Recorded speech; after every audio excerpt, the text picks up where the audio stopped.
Are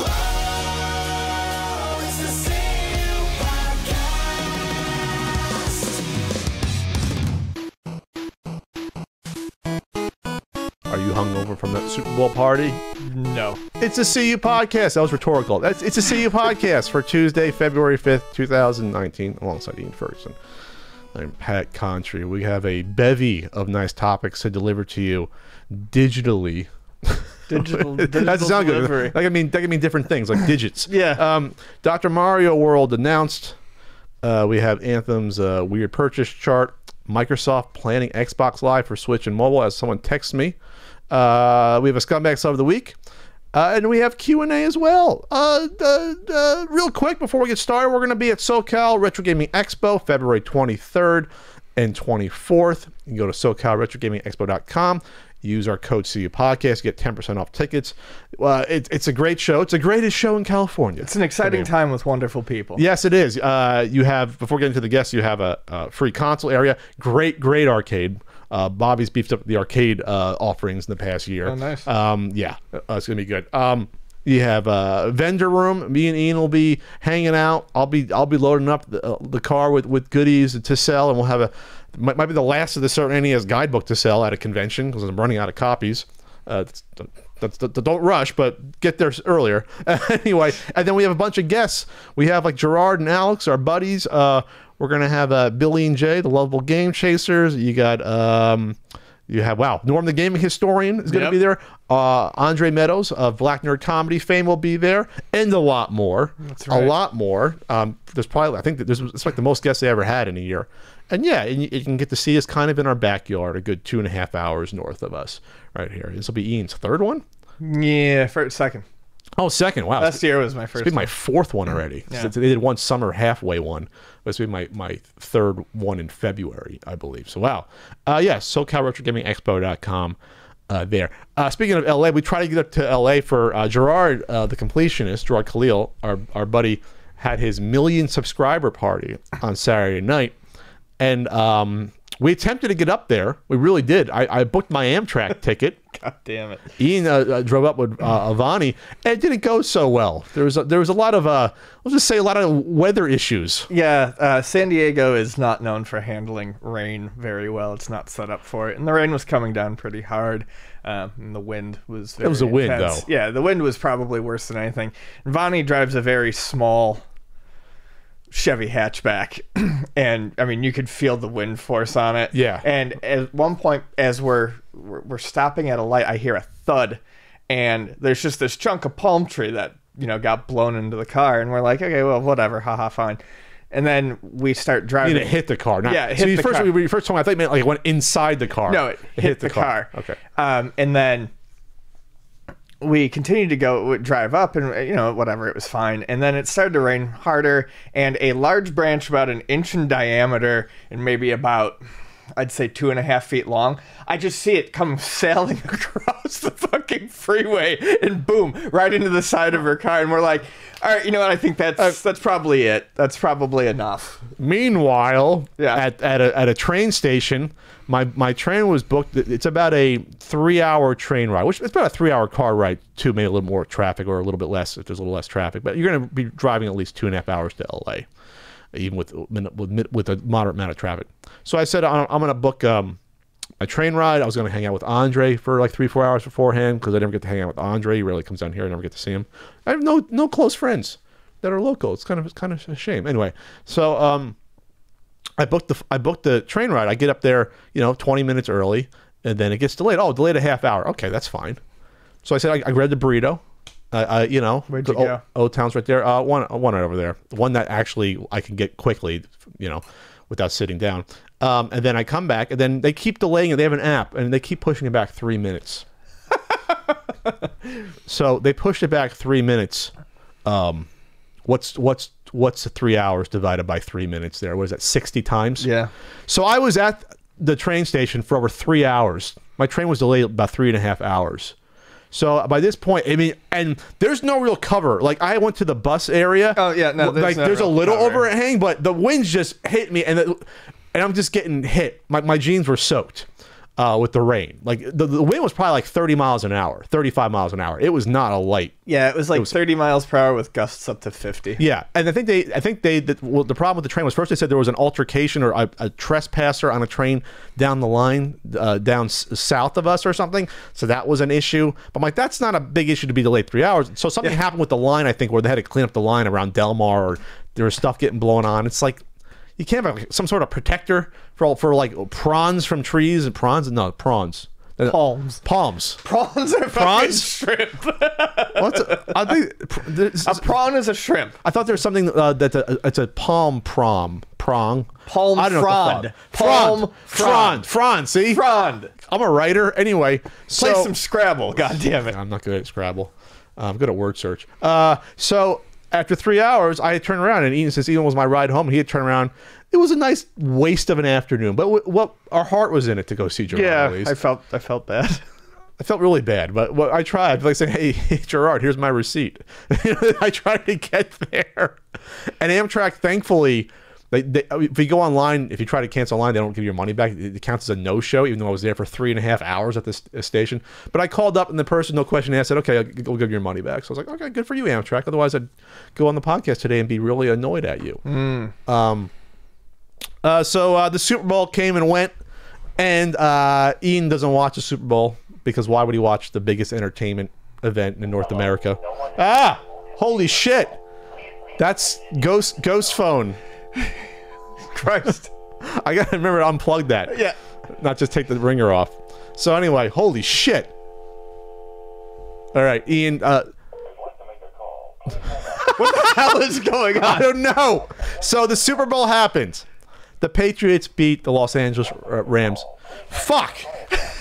Take it away, Ian. Yeah. So anyway, I didn't watch the Super Bowl. I haven't watched the Super Bowl in years. Oh my God. Robert Stack has to investigate that one. Pat's phone is making like an alarm sound now. Anyways, yeah, I don't watch the Super Bowl anymore. I don't. It's you like, know we do a podcast, right, Ian? It would be nice to at least keep up on something like this. It's kind of the reason why I don't watch most wrestling anymore. I don't want to watch these people fucking kill themselves. Well, they have better rules now, but yeah, it's still dangerous. But it was the most boring Super Bowl. 13-3. It was 3-3 after. It was at the half. I checked that. At the half, it was just 3-0. 3-0. Yeah. Sorry. So people were saying, "Oh, it was exciting because it was a defensive game." No. Jared Goff played like ass because he's a young 24-year-old. He's not experienced. Brady played like shit for 90% of the game. He had a couple good passes. The only reason that they won is because no one could cover. Julian Edelman got like open by 20 feet every play. I'm like, double team him. That's where you're going. Anyway. So people are saying Tom Brady's the greatest of all time. No, Tom Brady's not the greatest of all time because, first of all, well, if what do you think about Eli Manning beating him twice? But anyway, he was gifted like 3 of his Super Bowls because the Seahawks couldn't run a running play on the 2-yard line when they had Marshawn Lynch. They didn't give him the ball, and then the Falcons couldn't just run the ball, so they let the Patriots come back when the Falcons just had to run the ball and run the clock down a few years ago.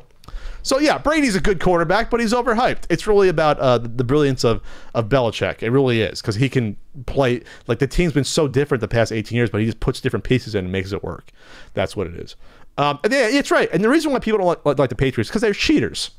They had Deflategate, they had Spygate way back, and then the Super Bowl MVP Edelman cheated. He was suspended the first 4 games of the season for PEDs, and he's the guy that wins the MVP. So this is why people don't like the Patriots. This is why they are worse than the Yankees, because you can not like I dislike the Yankees, but they don't go out overtly cheat. Well, they did have Alex Rodriguez and Roger Clemens, but they're not trying to overtly cheat. They're not trying to do it. I think it's different. Yeah, Goff played awfully. Oh yeah, and there was that phantom holding call that ruined the game because they had all the momentum going on. They had a Gurley who didn't show up for the game. The running back for the Rams had a good run. It was like 12 to 15 yards, and there was a holding call they called that ruined them, and that they went the drive. So the Super Bowl sucked. And people didn't like it because the Saints got cheated in the NFC Championship game, so the whole thing was tainted. It was an awful Super Bowl. Yeah, even sports was like this was not a fun Super Bowl. The commercials were bland. There was like 3 good commercials. You had a nice one for the Microsoft Adaptive I saw that. control. That was a sweet commercial. I watched that. That was a good commercial. That was a good commercial, heartfelt commercial. You had the NFL 100 anniversary commercial. It was really good because you had a bunch of like 40 different ex-players and Hall of Famers in the commercial, going back like the 70s and 60s. So that was cool. And then there was one other good commercial. I can't even remember what the third good commercial was. But the commercials even were kind of like, they were like half trying. They were just throwing stuff out there, and it's like, the Bud Light commercials were good with the medieval thing. Oh, and they had a Game of Thrones crossover that no one saw coming. They had a Bud Light / Game of Thrones crossover. Wasn't there like a Bud commercial with a Dalmatian as well? Well, that's a Budweiser, not Bud Light. Right. There's every year they do a Bud Light. Every year they do at least one Budweiser commercial with the Clydesdales. Yep, and sometimes they put like the Dalmatian with it. Yeah, I think I was tracking. There was about 11 car commercials and about 12 beer commercials during it, which is typical. But you don't realize until you're watching how many fucking car commercials there are. And they try to trick you. They start with one. One was a pinball one, Ian. Someone sent me that. There you go. That would have been the Pinball Wizard playing, and then. I think that was that a prototype car? There was one that was an electric car, an Audi prototype car. It's not out yet. I forget which one that was. But anyway.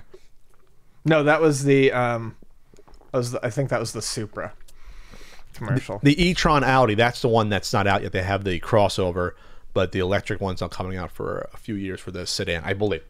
Anyway, that was that. Super Bowl sucked. Patriots can eat me. I want Eli to beat Brady again next year. I want to beat him 3 times in a row. Screw Attack is officially changing their channel name. That's been going around. It's really been the Death Battle channel for the past couple years, years. They do the Death Battle stuff. Full Screen bought them out. It's been like over 3.5 years. Full Screen bought out Screw Attack. Craig sold the company to Full Screen in like mid 2015 or later 2015. So if you want to make the case that by that point Screw Attack was pretty much over, which I made the case at the time. I don't think Craig was happy about that. He sent me an email, but it was like, this is ceasing to exist at this point. And they filtered out what they wanted after that. They basically got rid of almost everything immediately except for the Death Battle stuff. Within like a year, I think it was just Death Battle left. So it's sad, since Screw Attack is what a lot of us were first noticed upon like uploading. For me, it was game trailers and then uploading also the Screw Attack at the time. So people like Norm would upload there, Metal Jesus, I uploaded there, and others. And then, of course, they had the partnership going back with the big reason why they got, I think, noticed also, they had the partnership with game trailers.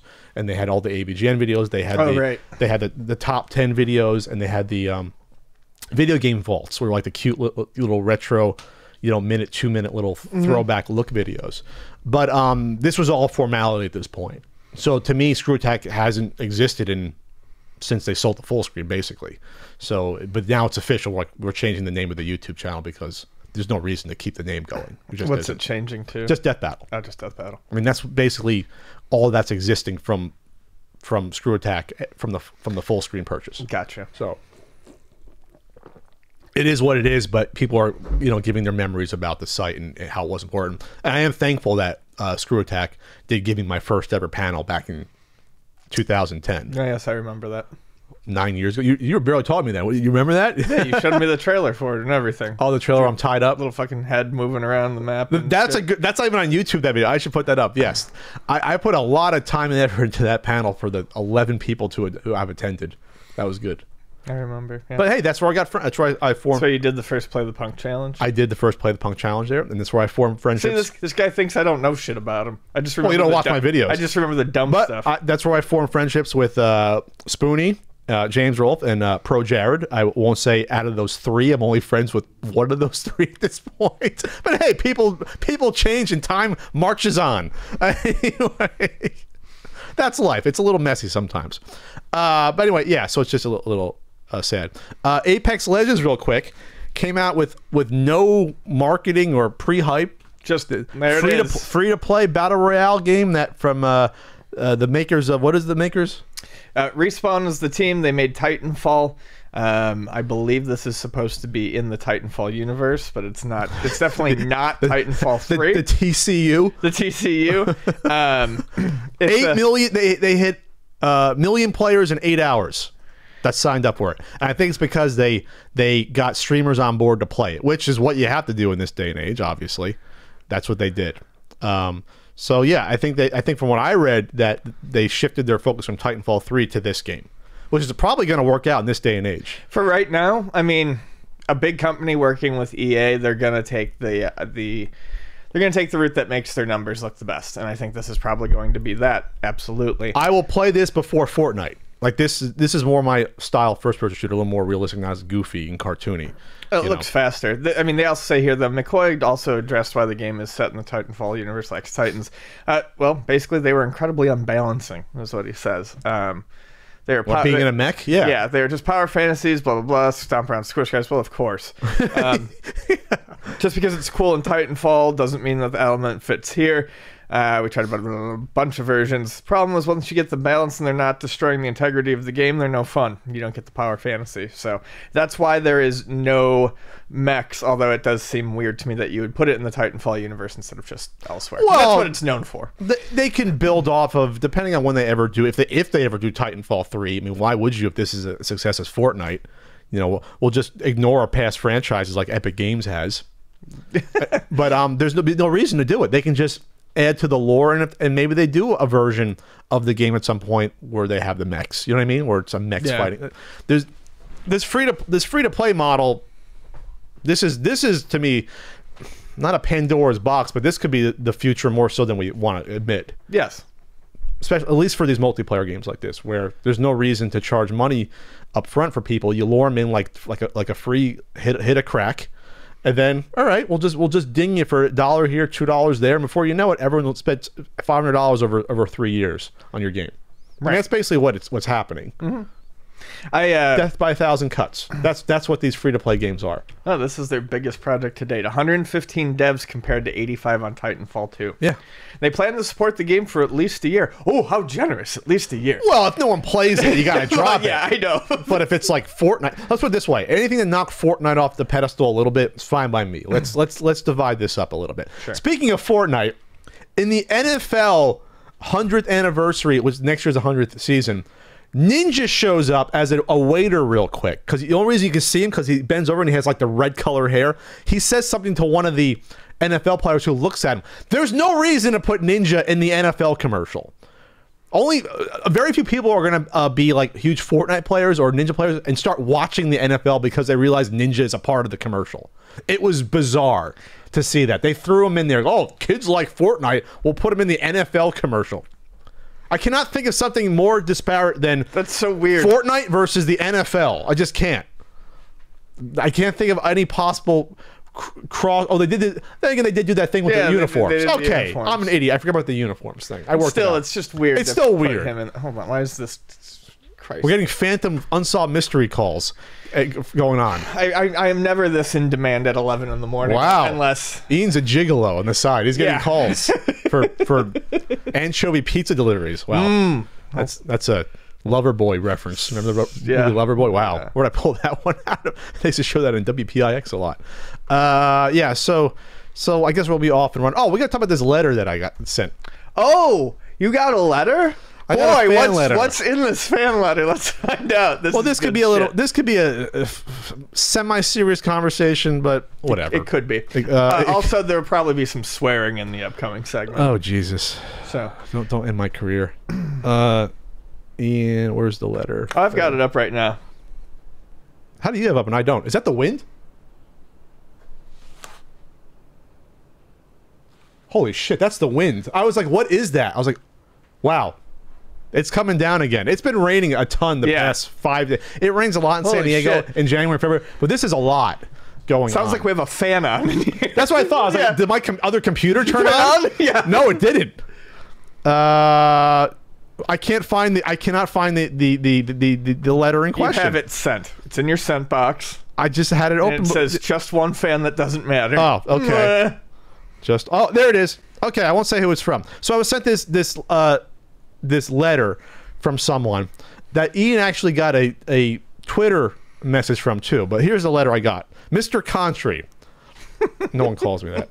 I watch your YouTube videos and I buy your books. Congratulations. I have one book so far, but I have a second one coming up, but thank you. I fully understand that you do not owe me anything because of that. The CU podcast has become the vast majority of your new content. I usually enjoy the CU podcast. However, I feel that Ian's SJW crusade is hurting your content and turning off viewers. A lot of people watch your content because they want to get away from the hyper-partisan crap in the media these days. Ian has extreme views that turn people off and cause them to stop watching. You may limit these partisan opinions during the podcast to a degree, but he routinely exalts his anti-America, liberal superiority complex views on social media as well. This hurts the channel.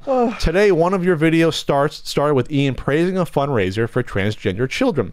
People can be gay or trans or whatever, but we don't need it brought up during a podcast about video games and pop culture media. You were raised Catholic, so you can understand why some people don't want all this Ian SJW crap rubbed in their face. I was raised Catholic when they too. simply want to watch your videos free of politics and agendas.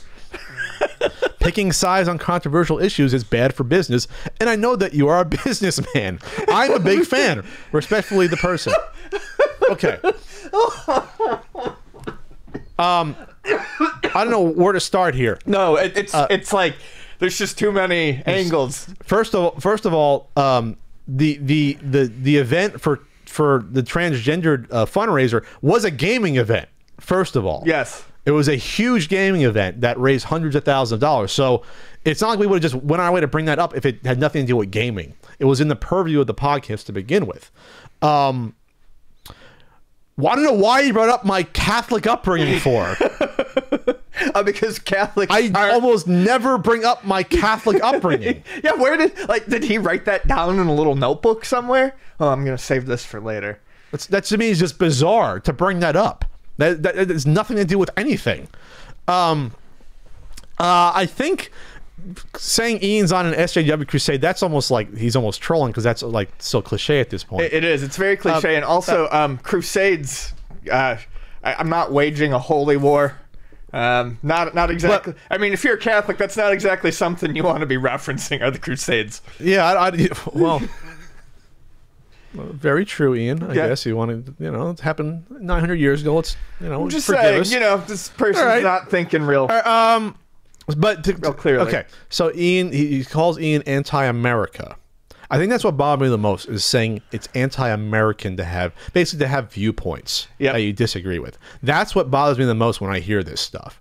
And this person probably has other issues going on in their life in order to write an email like this, that thinks that this is so important to talk about this. But we've talked about social issues on the podcast and political, and I have a whole secondary podcast that I used to do that I can't right now that almost solely talked about social things, not solely, but social political things.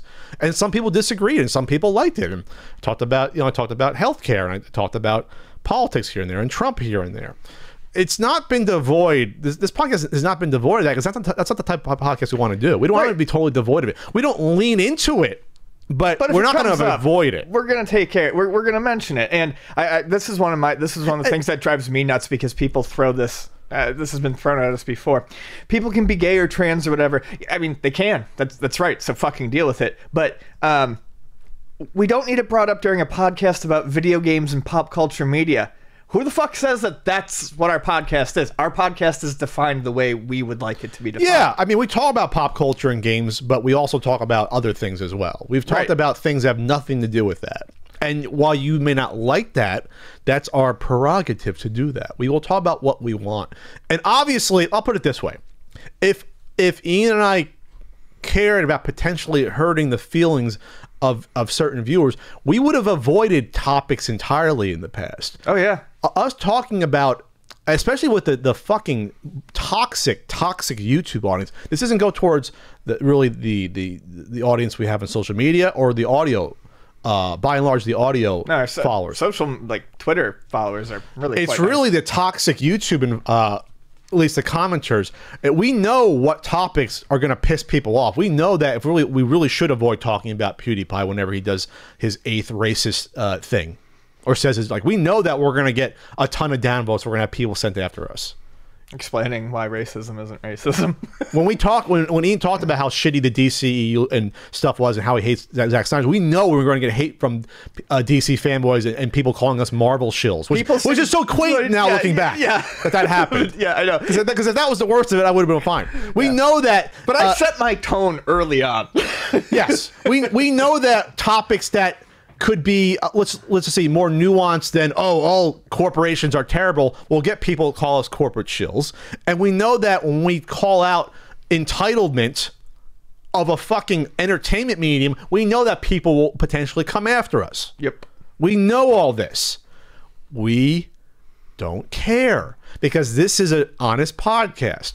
Yeah. We say what we mean. We're not going to pick issues that we know a YouTube audience is automatically going to be on our side for. Does that make sense? For better or for worse? You could say that, well, I only want to have topics thrown at me in discussions that I agree with 100%. Well, then fucking go elsewhere. Here's the thing. We don't need you. I don't. If that was the case, then we wouldn't have this, because there's topics Ian disagrees with me on and I disagree with him on. And guess what? That's as American as you can be. America was founded on disagreement. It's also the only way the podcast stays interesting over time. No, I would have. If Ian just came on and we just circle jerked each other, the podcast would have lasted 4 months, and you wouldn't have wanted it. But some of the most interesting discussions is when what was the one that a mutual friend of ours says they enjoyed? They enjoyed our discussion about the backlash to the Battlefield the battle. They loved that, and me and Ian was spitting venom at me, but it was entertaining. It's what we do. It was entertaining. Now I'm getting all hot and bothered. I might take off the sweatshirt for the ladies and you special men out there want to see. Anyway, but I think that's the issue we have, is that we can't accept that other people have different views at all. And here's the thing that drives me nuts. Well, another thing that drives me nuts. You know that if I had views that were slightly political in his favor, he wouldn't be writing this letter telling me he's trying to escape this partisan blah blah blah bullshit. Yeah, you almost never see, hey guys, I agree with your politics, but it's too much politics. You almost never hear that. Yeah, he's only upset because he has to hear about things he doesn't like. Yes. So thanks for buying my multiple books. I have a second one coming out, Sergeant Superhero guy, but thanks for that. But I feel bad. I actually feel bad that someone thinks this way, because this shows just a rigid mind that isn't able to bend, at least to listen to things that might make you feel a little uncomfortable. But I think in general that's where we're at. Is that people don't want to realize that, hey, there's other people that think differently from me, may have different opinions, and I can be okay with that while still listening to them. And we've gone totally off the rails with that, so unfortunately. I had stuff I wanted to say last night, but I'll just say two things. Mr. Blank, your disappointment in me gives me a humongous turgid erection. And and you can come over here and place your lips directly on my ass. Thank you. Well, I wanted to be a little classier, but okay then. On with the show, I guess. Yep.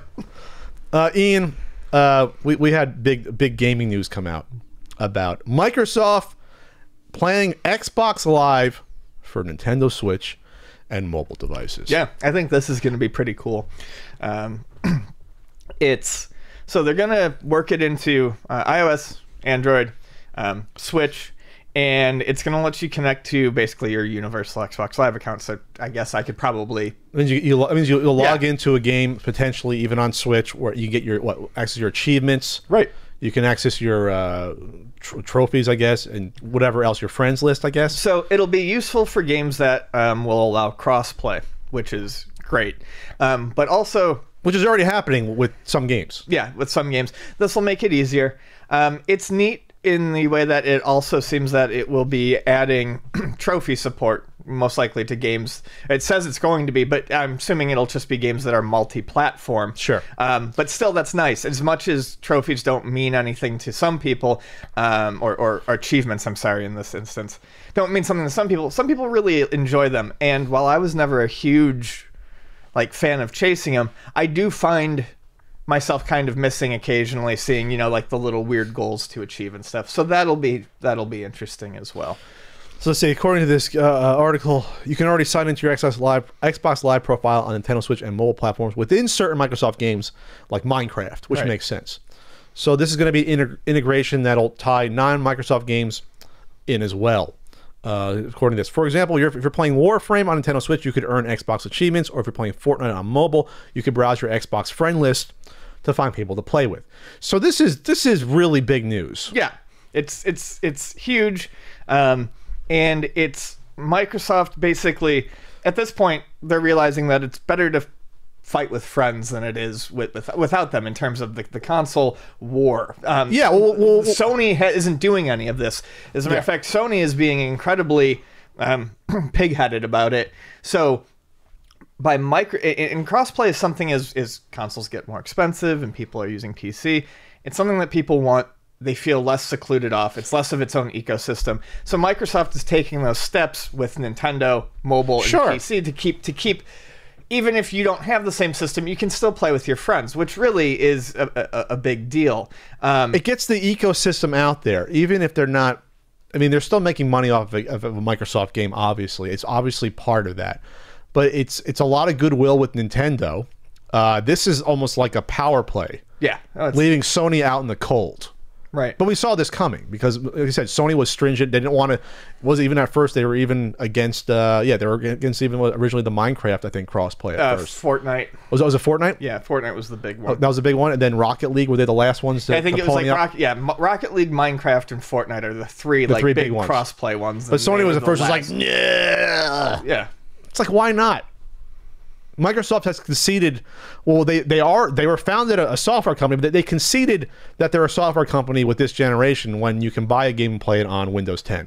You can buy your Xbox One copy and play it on Windows 10. Right. So what are they saying there? We don't care where you play it as long as you buy our software. Right.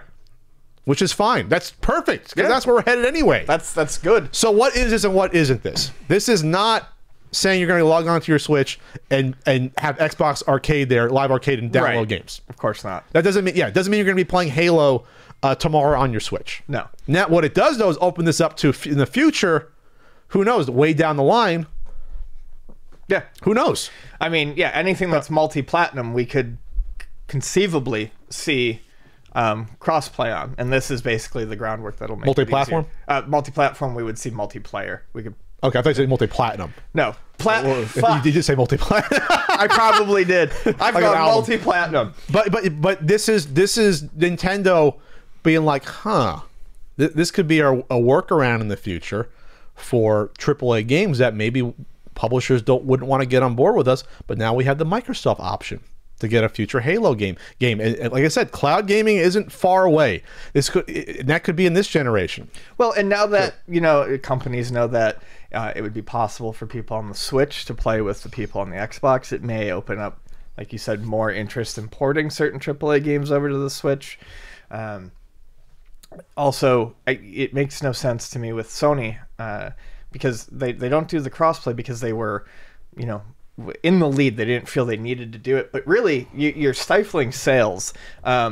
If I'm playing a game, if I have a PlayStation and all my friends are playing Rocket League on an Xbox, then I'm not likely to buy it because I don't want to play with people on the PlayStation. But if I can, that's another copy sold. Yeah. It's good for your rights holders, the people who are putting games on your platforms, to allow crossplay. They're going to make more money. And after this generation, people are going to see that with Microsoft, and it's going to make, I think it's going to make dollar signs. So for what I read, this was something they were talking about with Nintendo since May. They were starting conversations about like having a better relationship about other things. I think we talked about that though. I think we talked. Did? I think we mentioned that when they announced the Minecraft stuff. That they were starting to talk more. So this is only good for both these companies because now you have a potential, because I think Microsoft realizes that their money is in the obviously in software versus hardware. They're not going to put a portable device. So this could be a way for them to sell to, well, obviously with mobile, you're potentially selling to a huge audience. Right. But really, mobile's not going to have the power to play an Xbox game.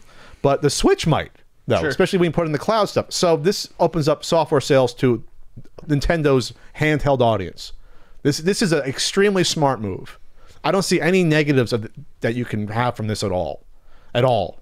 No, I don't. Making your customer bases happy doesn't have a negative. And then people might be more willing to be, oh, I can buy a Switch to play whatever, a Halo game 3 years from now, 4 years from now, Well, potentially. I'm not going to lie. I mean, looking at what's happening and thinking about the next generation, if I grab a next generation console, Sony doesn't have me, definitely. It's a coin toss, and a lot of it is what they haven't done and what Microsoft is doing. With backwards compatibility, cross-platform play. I heard there's rumors about the PS5 having backwards compatibility, but of what type and how far back?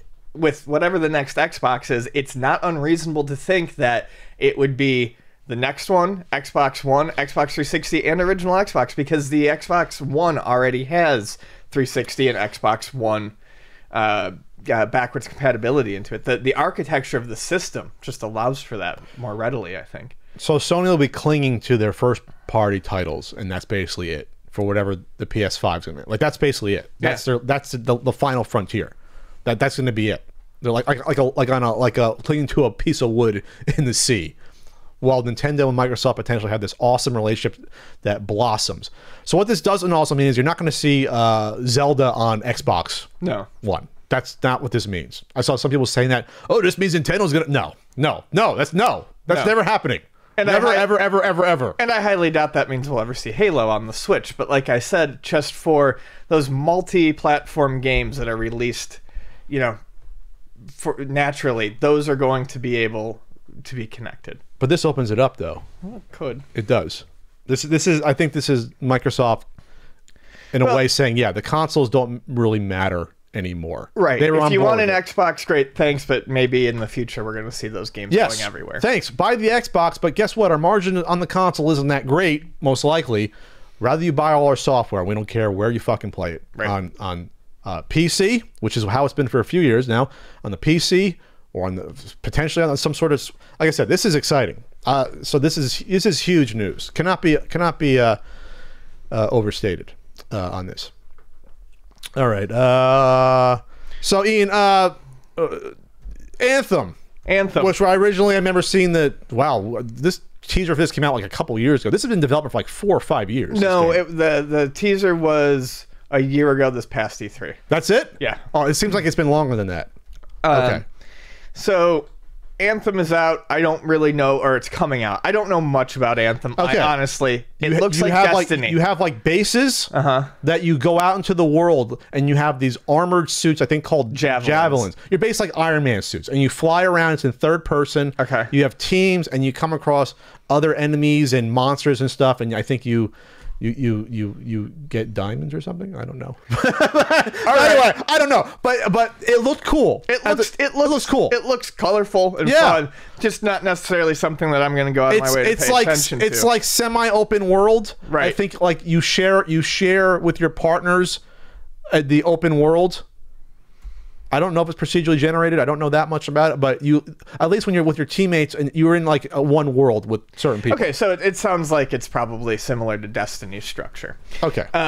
But that's not what we're here to talk about, because we don't know anything about Anthem right now. I remember watching it. It looked fun. What we're going to talk about is the ways to play Anthem. Yes. A sales chart that... This thing is ridiculous. A 4-column by 5-row chart. So here are the columns. Demo access February 1st.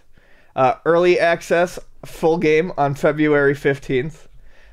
Play first trial 10 hours on February 15th. And then full game February 22nd. So those are your columns. Okay, there's 5 ways to get this game. Yep. All right. Standard pre-order, PC, PS4, Xbox One. The Legion of Dawn pre-order. The EA Access. The Origin Access Basic. Or the Origin Access Premier. I guess it's at the Origin store. Yes. Holy shit.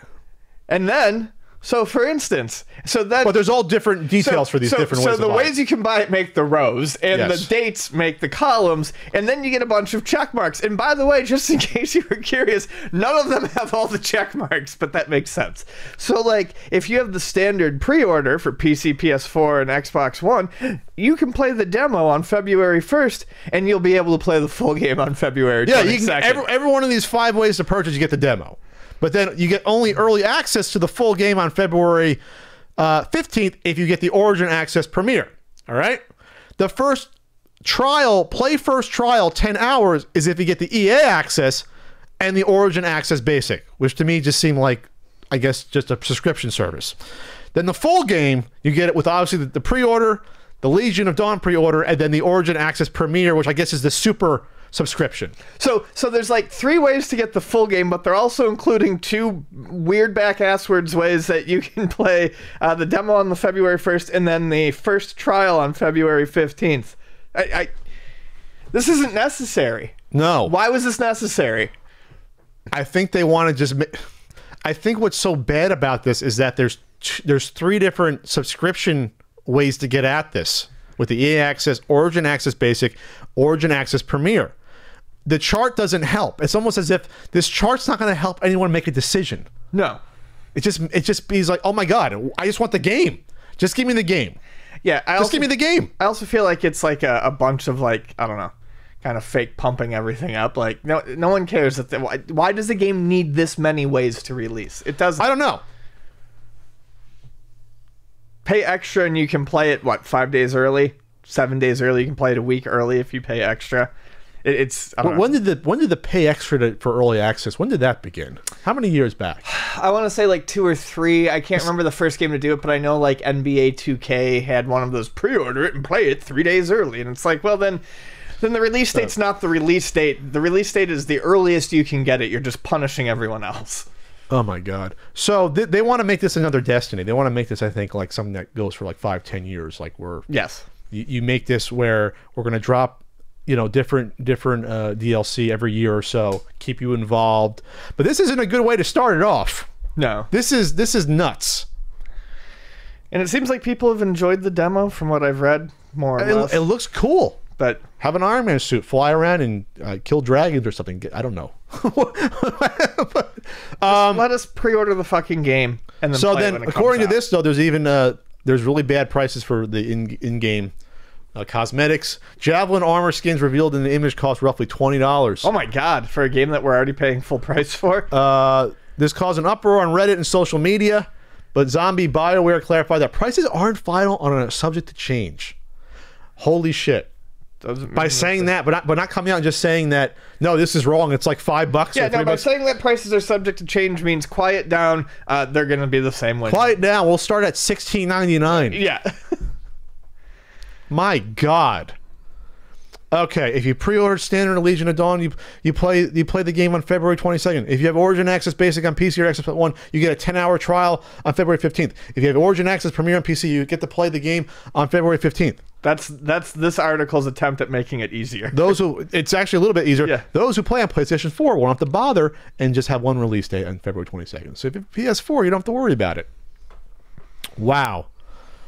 And of course, Jim Sterling did a whole thing about this, about how ridiculous it is. I think this is them wanting to have relationships. Obviously, with their own EA Access service, it makes sense. But having a secondary subscription service thrown in here, that's to me confusing. Right. How that works out.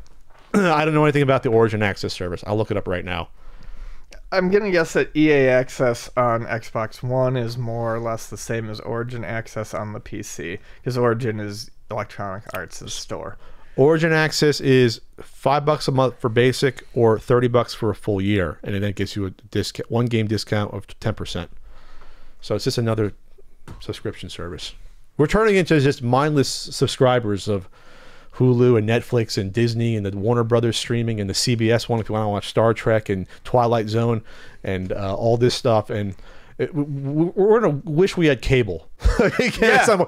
One bill for $180. That sounds reasonable. Nope, that's where we're going. I got rid of cable because of Netflix and Hulu, and now it's getting to the point where it's just like, fuck it, just give me cable. Then you got to buy HBO, and then maybe you buy the YouTube. Well, actually, YouTube TV is only about $35.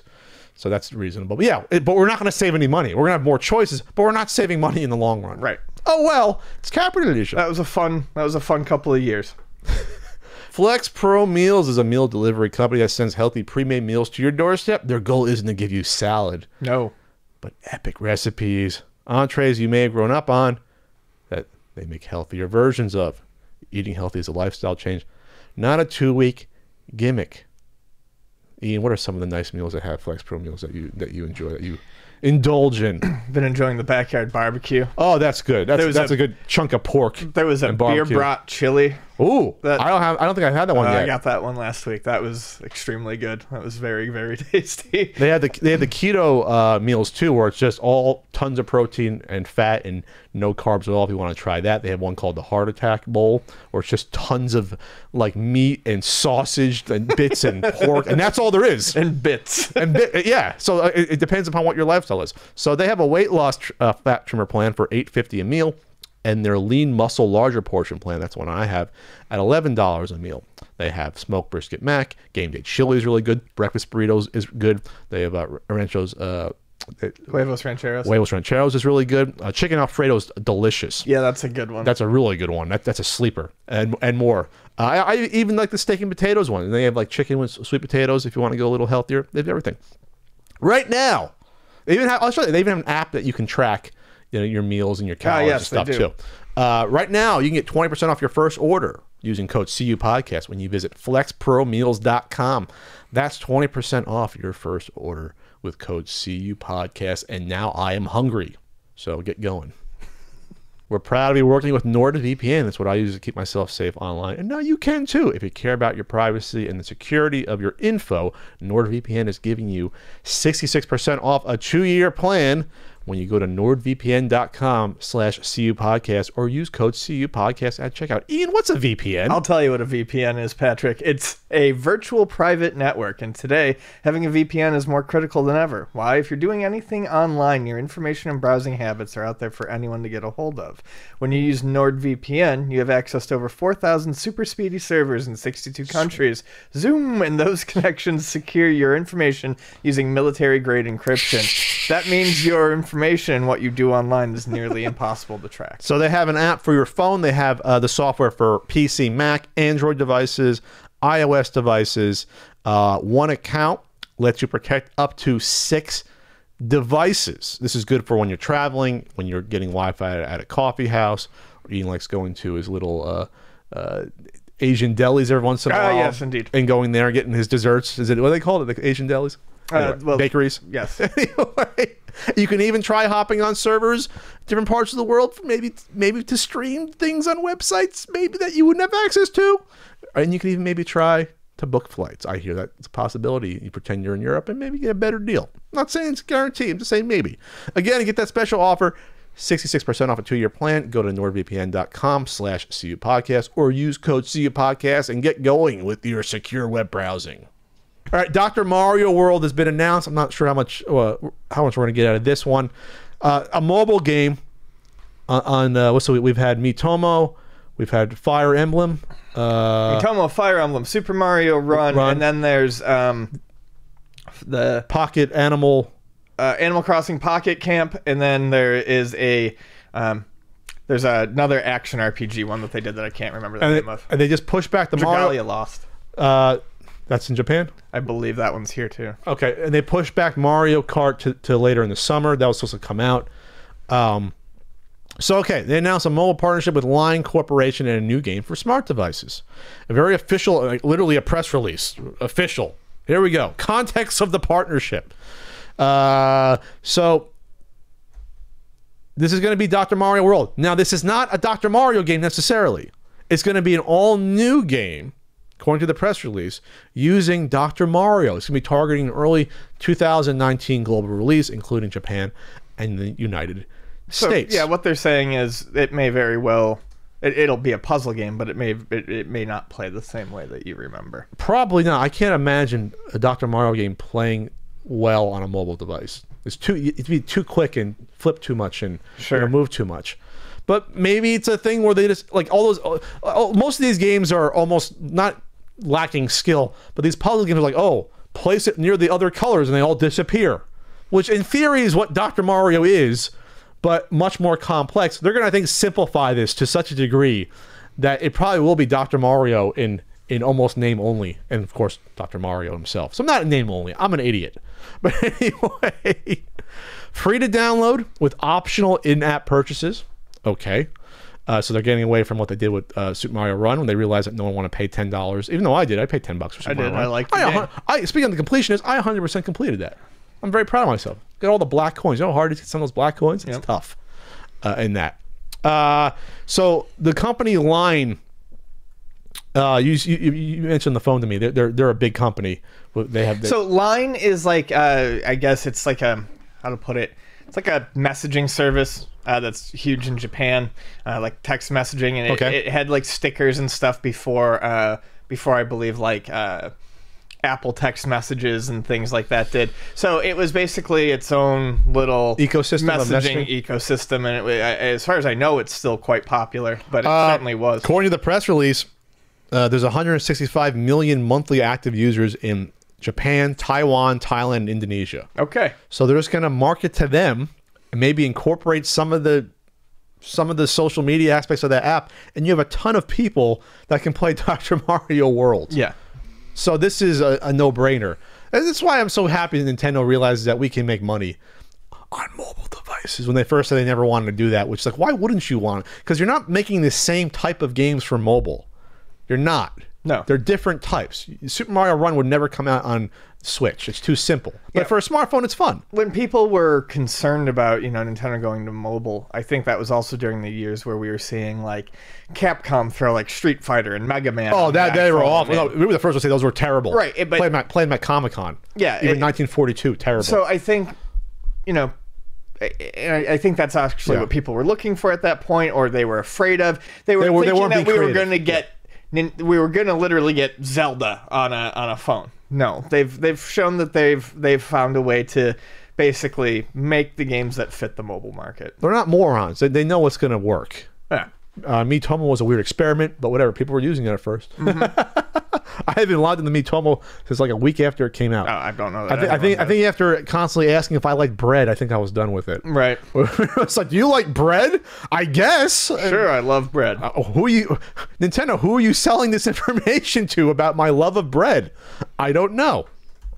And we spoke about Bubsy before on the podcast. So this is Pat's questioning voice. So Bubsy, I'm fairly certain we did. Last year, Bubsy put out there was a new Bubsy game, Revenge of the Woolies or something like that. I believe we talked about it when it was kickstarted the first time, maybe early last year, or maybe even a little bit before. Maybe we didn't.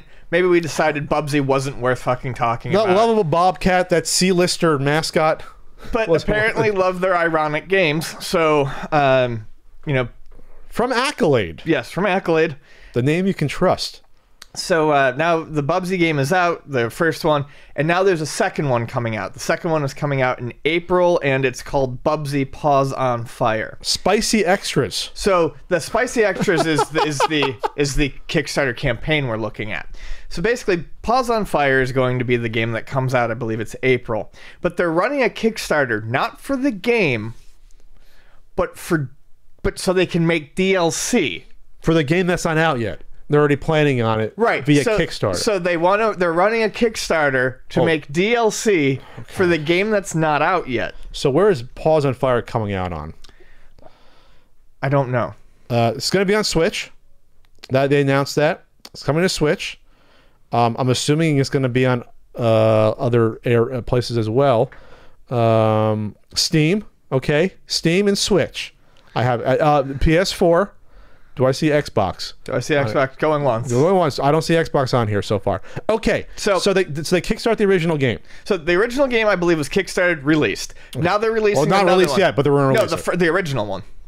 This says coming out in April. No, Revenge of the Woolies. Okay, stick with me. Revenge of the Woolies They kickstarted the first game. It's out. Paws on Fire is a sequel. This one's coming out in April. Paws on Fire. Okay. This one did not have a Kickstarter, I believe, but it has a Kickstarter for the DLC for the game that's not out yet. Why are video games so fucking confusing? I don't know. I'm still stuck with the Anthem thing. Exactly. My brain is all warped. So, okay. So, here's what we're gonna get. Okay. Here's what we can get if this Pause on if this is fire. funded. This is funded at $25,000. We'll get Okay. 2 new Bubsy costumes. Oh no, is it really? 2 new Bubsy costumes. More sound bites for Bubsy. A digital OST. A new playable character. Shh. A brand new Impossible World and new boss. A limited edition PlayStation 4 physical version with a CD OST inside the box.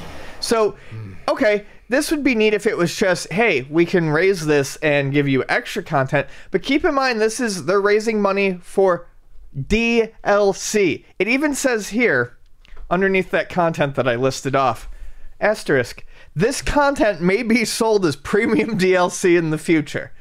Well, yeah, this is just pre-ordering the DLC. It's insane.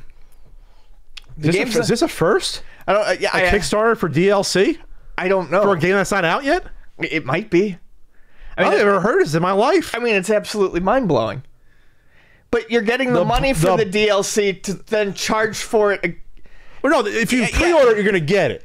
But they want the money up front to develop the DLC. They want you to buy the DLC up front so they can develop it. Yes, in theory. exactly. It's a pre-order campaign for DL. The cojones of Accolade here. Yeah. The cojones. I almost like the brazenness here of doing it. So, all right, at 40,000. But see, like here, but like pledge 20 or more, for instance, right? Okay. The On Fire tier. Eureka! A digital PS4 copy of Bubsy Paws on Fire on day of release and at a huge discount while supplies last. That does not say That's not DLC. It claims the DLC, right? You're just buying the game. It's just buying the game. So you're Wait a paying. minute. So for $20, you get the game apparently at a discount, but then that money is going towards making the DLC that you may buy later. Oh, fuck. Holy shit! What? Holy shit! I need a flowchart on this one. It's ridiculous. Do you get it? Like, yes. Yeah, it's insane. There's a music tier for $25 where you get the soundtrack as well, and you get it digitally on Switch. My question is, $20, how is that a huge discount? What are you charging? The game's a runner. It's being made by the same people who did Bit Trip Runner. How much money are you going to charge for an endless runner? Is there any tier here where you get this DLC? No. $35, too much stuff. You get Bit Trip Runner as well, and Runner 2, as well as Bubsy. But no, you do not get the DLC. Holy shit, this is weird. Yeah, you don't get the DLC. Is there no DLC tier? I guess how would you deliver DLC to people? I guess maybe it's hard to do that. Codes. No, people just do codes? it all the time. Okay.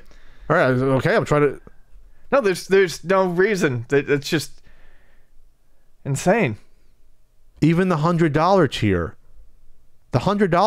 tier, you don't get it. You get Paws on Fire digitally on all systems. You get the OST. It's not on Xbox. You get your name in the credits. You get Runner 2 and 3. So you get like 6 games. You get the Bubsy the Woolly Strike Back. You get Bubsy Twofer, and you don't get the DLC. By the way, the tiers in the DLC are nuts too. $40,000, you get new costumes for Wooly and Virgil, 9 more Bubsy voice lines. $75,000, a mysterious new character, I guess, to do the running. At $175K, a new Impossible World with 4 new levels. At $225, 3 additional levels to the Impossible World. At $250,000, boss level for the Impossible World. Okay. I'm done with fucking video games, dude. I cannot. Like, that just hurts my fucking head. Why wouldn't they have just done a Kickstarter for the Paws on Fire? Then you're saying they never did that? I don't think so. Let's find out. Bubsy. I mean, maybe they did, but either way, this is still ridiculous. It's weird. Okay, maybe. Nope, 20 hours ago. That's Spicy Extras. This is nuts. I can't believe it. I'm trying to think of an equivalent. Bubsy Paws on Fire Kickstarter is attempting to fund DLC. Yeah, I'm not seeing anything older than that. This is if instead of doing a Kickstarter for a certain NES guidebook, I'm already planning to release it. I'll do a Kickstarter to add on a pamphlet with like Famicom, like the Famicom highlights package on top of it. Well, this is sort of like, I mean, but you gotta buy the book for me to make the Famicom packet, but you're not getting the Famicom packet in the Kickstarter. You could, but you're not for this Kickstarter. You're not backing what the Kickstarter's goal is. You're not. And you'll have to pay for it later. And you got to pay for it later. Why not just offer both of it? Offer the game with the... I can't... Am I reading this wrong? No, we're reading it right. But yeah, anyways, I think that's about as much as I can handle of that. Like, seriously, it hurts. What a weirdly fucking backwards way to do it. However, they are dying to add just a few more things as DLC after launch later this summer. The only way to make that happen is with your help. If we can start the spicy extras now, while the Choice Provisions team is ready to roll, we can add some major additional fun. So they want the money now, I think, to hire the people to do the DLC to come out later in the year. So while... But it's like DLC is created to make money. You don't give money to... None of it makes any goddamn sense. They're doing it. It's like entirely backwards. This isn't a true Kickstarter. Honestly, by terms of service, this should not be a Kickstarter campaign. Right. Because you're not backing what you're advertising. Yeah. This is not just Bubsy Paws on Fire. This is Bubsy Paws on Fire spicy extras. This is advertising the extras more so than the original game that's not even out yet. This should not be a Kickstarter campaign. Yeah. This is nuts. Yep. I'm glad we decided to cover this because the more I read this, the more fucking insane this is. Oh, yeah. This is... And it's for Bubsy, by the way. Yeah, it's for Bubsy. A tier lower a fucking than Crash Bandicoot, who's already a B-lister on here. Holy shit. I hope we got that right. I don't want all the Bubsy fans to come after us if we got that wrong. Well, if we got it wrong, then explain it to us because I can't understand that. That's indecipherable in any other way. Okay. Woo. All right. Ian, we have a scumbag seller of the week. Multiple ones. Multiple ones. So I did play some Smash Brothers, Ian. Yeah? I bought it in time to get the Piranha Plant DLC. You had a time limit to buy the game, right? Yep. And install it. I haven't turned it on since to probably update the... But you got the bonus. You got Piranha Plant. Good old Piranha Plant in there. As a playable character. Adorable. Yep. Runs around on his little feet. That's adorable. Yes. And spits at people and, you know, eats them and stuff. It's like a Little Shop of Horrors, basically. So you can still purchase it. $5. For $5 after the fact. Yep. So if you missed out, it was just a bonus to get you to buy early. Oh, it's a good little bonus because they have other, you know, DLC planned. Right. Which they're not doing a Kickstarter for. Where you can buy more characters. So if you missed out, no problem. You spend $5. The problem is, though, Ian, people are taking codes, the pre-order DLC codes for Piranha Plant, and putting them on eBay to get poor rubes to try to buy them for more than $5. Right. Somehow these people are convincing other people who are not very smart, I guess. Oh no, people are being dumb. All people are being dumb. That this character was legitimately a once-in-a-lifetime option. Sure. That you had no chance of ever getting again. No, yeah. So people have been putting these codes up for Piranha Plant and Smash on eBay and asking like $30 for them. Here's one for 10. That's the cheapest one I see on the top of my head. Just for a buy it now. There's one under $5, but it's an open auction. At $4? So what do you hopefully get up to $4.90? You know, like what's the point?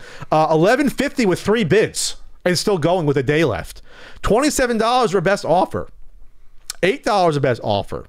See, at least that's not. At least they're realizing, hey, this is dumb, but I'm not trying to squeeze $30 out of you.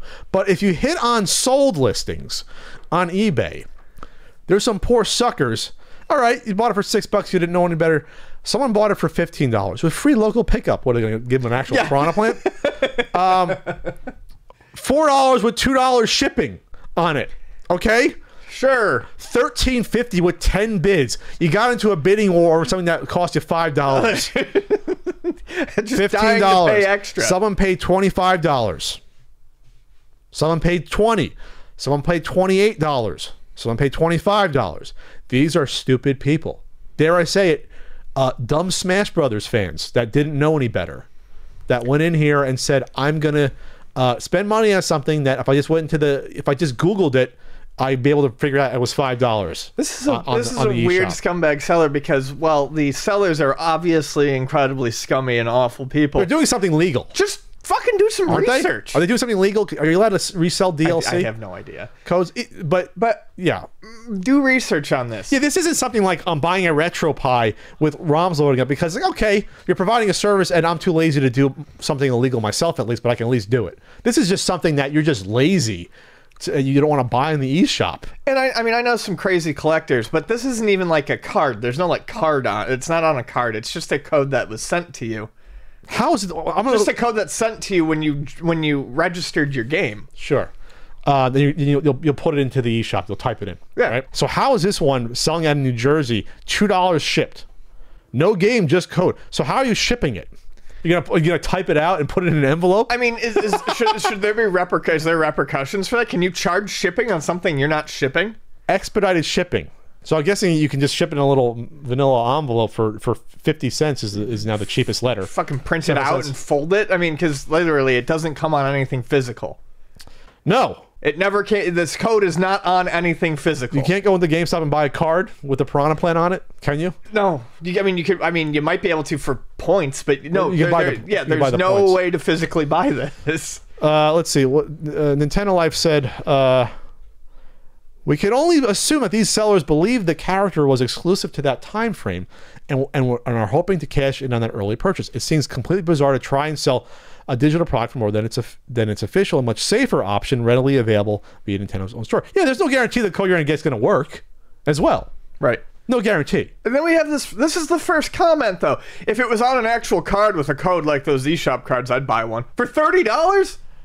Well, maybe for I don't know. Maybe they just want to be a collector. Maybe there's a Smash Brothers collector that wants to get everything, like getting all the amiibos. You know? Yeah. Is there a Piranha Plant amiibo yet? No, but when there is, I will buy one. It, yeah. I only have like a handful of amiibo. I have Little Mac. I got that gold Pac-Man one that the person was nice enough to pay. Oh yeah. Remember that one? I have Mr. Game Watches somewhere. I have Rob in a case, and I might have another one. But I have all the ones I could probably ever want to own. But I will get Piranha Plant because he's adorable. This is a good comment. Or she's though. adorable. I think it's a she. She's adorable. Yeah. Oh, thank God! Finally, a price fitting for such a majestic character. Did someone say that? Yeah. Oh my God! All right, so this is just disappointment. not surprised. I'm disappointed that people are not researching a DLC. But at least Nintendo's not doing a Kickstarter to sell Smash Brothers, so you can potentially buy Piranha Plant later. I can't get over that. I'm sorry. This is referencing Bubsy. It hurts my face from before. All right, so these I would call them more seedy than total sleaze, but yeah, Piranha Plant DLC code sellers, you are the scumbag sellers of the week. Ian, do you want to talk about? I have nothing to say about it. Batman's being recast for 2021. I think Superman's being recast too, because the DCU's a fucking mess. Looks like Aquaman and Wonder Woman may be the two best things we ever get out of it. The best things that survive out of that. They're basically doing a soft reboot of Suicide Squad.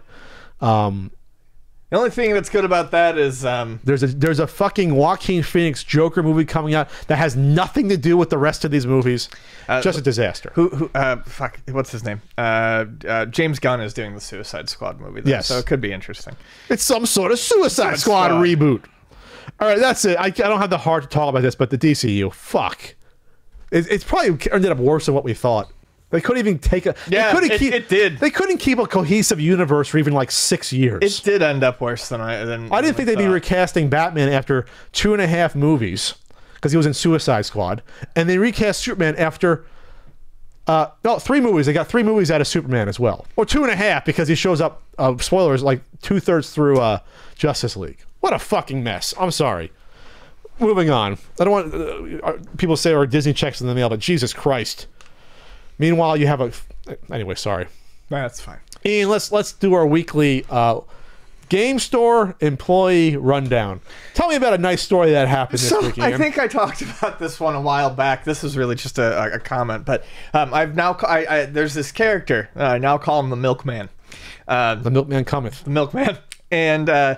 he is wild-eyed and has like crimped blonde hair, long blonde hair down to his shoulders. Crimped? It's like waffle wave. It's like really, really wavy. Like he does it at home. I don't know. But I mean, there's some effort that's going into this. Okay.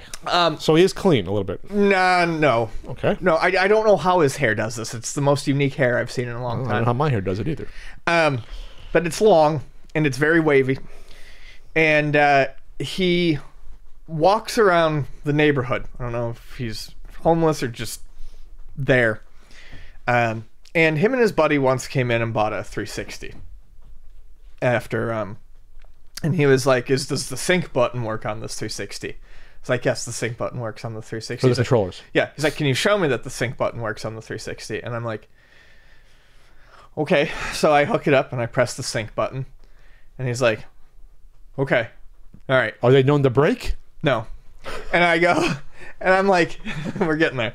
As far as I remember, because this first story was a couple months ago, I said, yeah, we don't usually have any issues with them. And he's like, oh, well, I've had like 2 360s, and the last 360 I bought from GameStop, the sync button didn't work, and I returned it, and then the next one, the sync button didn't work. And I was like, is it the controller? And he's like, no.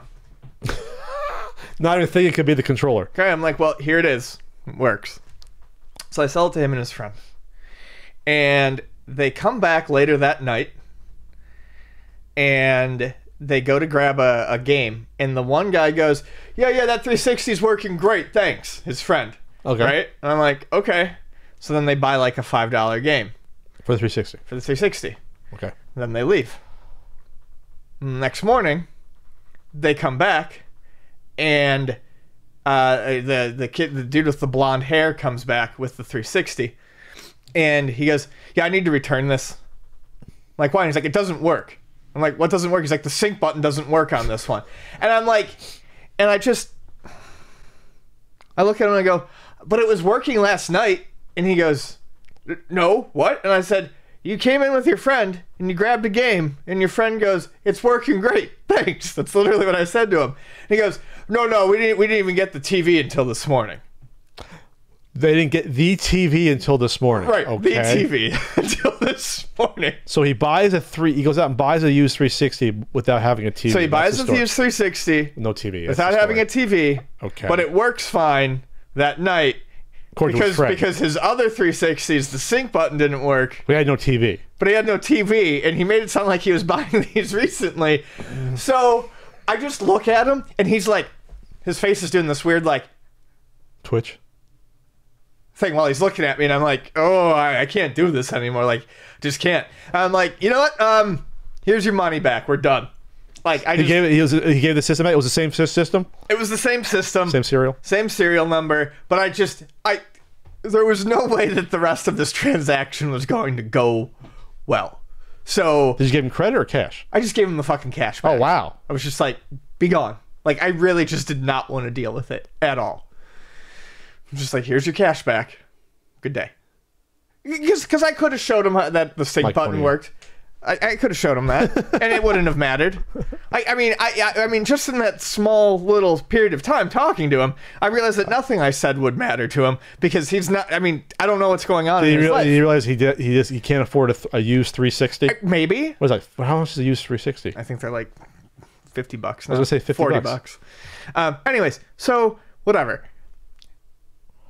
He's kind of like angry. Then, like 2 weeks ago. So this happened 3 weeks ago. This was like a month and a half ago. 2 months ago. Fast forward to 2 weeks ago. This is like 3 weeks ago. I get to work early a lot of days when I'm in La Mesa. Get some stuff done in the morning. Sure. And before I'm ready to open the store, I go to open the front door, and I'm going to go to the corner store to get myself some coffee. Okay. And as I walk out, I see him with a half gallon of milk in mid-pull. Just taking milk down on the street like it's what you do. Just taking... Swilling milk. Just swilling a half 2-gallon plastic jug of milk like you do on the street. A $2.99 half gallon of milk. And like I just walk out and I see it and I start laughing because what the fuck is this? Like I'm just like looking and he like looks down and he's like, yeah, fuck you, man. And because I start laughing, and he puts his jug down, and he's like, oh man, fuck you, and just keeps on walking. He was just right in front of the store. He was like, yeah, like as I walked out the door and turned, like he's right there drinking milk, and like it was just while he's walking. Yeah, it was just the most absurd thing I'd ever seen. So I left, and he was like, oh man, fuck you, and I'm like, all right. So then later that day, he walked back. So this was at this would have been 10:45 in the morning. Okay. He walked this way with the same jug of milk at about noon. He walked past the other way. He walked the other way past same the half window, gallon. Same half gallon around noon. And then around 5 o'clock in the evening, he walks by again, and I see there's like an inch of milk in the jug. So this is like a 6-hour period. Yeah. Of him working on that half gallon of milk. Yep. Well, at least it's not really warm out right now. It's not like 80 degrees, 70. At least it's like still you don't want to drink lukewarm milk. So then the other day he was he walked by and he always stares into the store and just like looks at me when he's walking by. And he didn't have any milk with him, but that's why I brought him up. I referred to him as the milkman on Twitter. I said the milkman has a radio with him today, a small radio, and he did. And he had it at just insane volumes, and I have no idea what he was listening to as he walked by the One Direction. It was some hip-hop beat that I couldn't place. But when he came back the other way, it was Devil Came Down to Georgia. It went from hip-hop to Devil Came Down from Georgia. Yeah. All right. That was it. I didn't see him for the rest of that day. But yeah, that's the milkman. And he comes in every so often? No, he doesn't come in anymore. He just glares into the store. Oh, so the one time he bought the Xbox with his friend is when he came in. Yeah. That's like the only time I remember him. But now he just has milk. He just has milk or loud radios and likes to glare at me because I break all of his sync buttons. Is there a supermarket nearby where he picks up this milk, or you think he just goes to the local little? I mean, there's a Ralph's. I mean, a few blocks down. Well, it's better than having a 40, having the milk. I think it's weirder. I mean, perhaps it is better, but it is certainly strange. I'm not saying it's normal. I'm just saying at least he's acting in the best health for his bones and for his teeth. That's all. Wow. Pat, we have a Patreon. We don't want to mention it too much, though. You want to tell us how to get there? Well, Ian, you go to http://www.patreon.com/cupodcast, and there Ian will put up his writing. As posted his writing this morning. Yeah, I do some writing. You can meet with me once a month doing the phone face thing. Well, hold on a second. It's a Google Hangout. It's Google Hangout. Come to the store and do a hangout. That'd be fun too. I said it was a phone face thing. And you get the full video podcast. You do. By the way, people, I don't think some people realize this when they're watching YouTube. This is an audio podcast. We should remind people more about this, honestly. Yes. You can download the full audio podcast every Tuesday on iTunes, Stitcher, Podbean, Google Play, other devices. It's cupodcast.podbean.com. You could get the back library if you don't want to do a subscription. You don't have to wait for these snippy clips to get put up on YouTube. And now at most, our news is only 6 days behind. Yeah. Or 6.5 days and not 14 days behind. Certified fresh. Yeah, certified fresh, like the milk. Yes. Like the milkman. So we have a Patreon poll going on. In third place, which I think it's time to cut this one from now. If all game genres would disappear, which one would you save? 25%, which is respectable. But right. In second place, this is the one I wanted to win. This is going to come back for the next week. What would the CU podcast look like without Pat at 31%? And number one, unfortunately, this week is why has geek culture become more cool the past 10 years? You want to go first or me? You go first. Okay. We've talked about this years past. Yes. But I think events have become more prevalent, like Comic-Con, where they've become destination vacations and people are discovering them more and more with the internet and with YouTube. And they've blown up. I went to the first one in 2008. You could still buy tickets right before Comic-Con in 2008. You could get a ticket. You can't get a ticket for the past 5-6 years. Right. You cannot get a ticket. So I think it's a combination of events like that. You have Walking Dead is definitely a part of it. Zombie stuff was always seen as kind of fucking weird, and like zombie movies are always seen weird. That's a huge show, which is still on TV. It should have ended years ago, but whatever. The Marvel movies, the MCU, are huge. That goes along with Comic-Con 2008. Iron Man came out. The Marvel movies made comic books become more into the mainstream quicker. Yes, you had comic movies before that, but they weren't 4 or 5 a year in the same universes. Or before you have a Spider-Man movie every 2 or 3 years. You might get an X-Men movie every 3 years. It's different when you say, I have to see all 20 of these movies because there's an overarching story connecting most of these together. Right. And before it was like, before it was weird to see a Daredevil movie. That was weird. It's like, he's kind of, he's not an A-lister. Now you got C-list characters that are huge, and you have Guardians of the Galaxy and Ant-Man. I never thought I'd seen an Ant-Man movie in my freaking life, or Doctor Strange. Yeah. So through marketing, geek culture, nerd culture, whatever, has become bigger. Star Wars has always been popular to a degree, but you had the Rebels, the animated TV shows get bigger, and this is even before the new movies come out. I think the internet has helped a lot, and I think social media has helped a lot too, because social media helps you find other people with like interests come together. Right. So I think that's all part of this stew that's going on right now. I definitely think social media is a huge part of it. It made what once upon a time would have been seen as a small group of people feel less distant from each other. Sure. Once you accomplish that and people feel less distant from each other, more people feel more comfortable, and you find people who maybe didn't want to admit that they were into some of these things previously seen as nerdy more comfortable to admit it, because now there was a place to talk about it. There was a large arena online for discussing these sorts of things. Sure. Comic-Con's obviously a huge one, and I feel like it started somewhere, a interesting point of it kind of being a changeover. It was like the PlayStation 2 era, when the Star Wars prequels were coming out. Video games became more popular. They were talked about in rap songs. They were featured in movies and things like that. And, when Star Wars got big again, people started to talk about it. And you started slowly to find out that some of these famous people that you liked, that you looked up to, or you thought were cool, were into this as well. And it sort of made it, I don't know, I think for some people it made it okay. Basically, the slow showing of acceptance over time just snowballed. Well, it's also generational. So right. I am, how you define it, I'm either the first of millennials or the last of Gen X. I think I'm technically first of the millennials, like at 80 to 82 is like whatever the cutoff is. So people my age are now like the more prevalent in society, 30s, early 40s. And then we have kids now. Sure. So if we think it's normal to like video games, we're like the first generation of like home console, or first and a half. If we have kids, for us, it was never nerdy. For our kids, it's definitely not nerdy. Sure. Does that make sense? Yeah. So now it's like trickle-down effect. As you're almost off screen at this point, almost hitting into my cabinet again. We'll get this right sometime. Yeah, sometime. No, you don't have to move over to my half. I am. Now I'm in it. Too close to my lemur cup. Don't care. $1 refills. That's right, 99 cents.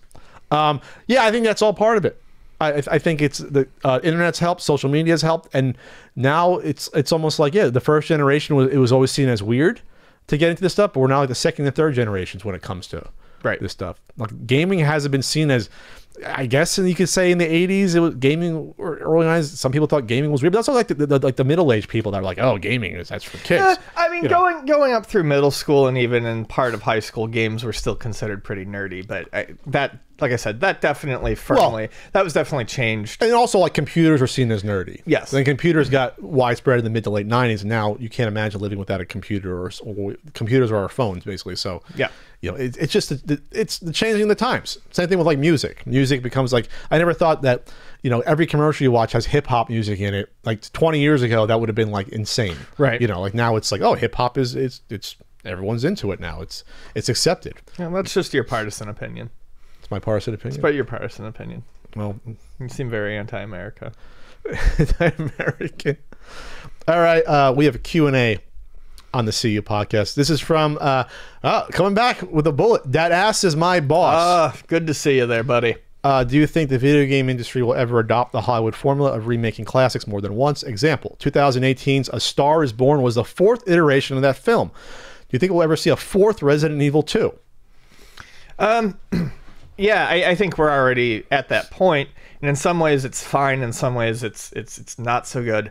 But I mean, you look at something like Shadow of the Colossus. Shadow of the Colossus had its PS2 version, a PS3 remaster, and then the PS4 version. So I mean, this is the same game being released 3 times. How big was the difference between the PS3 and PS4? Graphically, quite a bit. Okay. Yeah, it's really nice looking on the PS4. And then you've got games like Resident Evil 4. That were released on the GameCube and PS2, and I'm not just talking about ports, but then it got the Wii U edition or the Wii edition, and then it got the HD remakes. So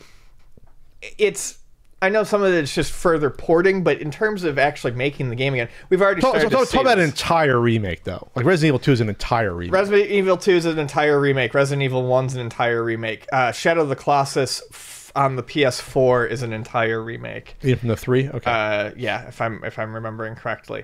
So it's not unprecedented. They remade Halo 2, right? They remade Halo 2.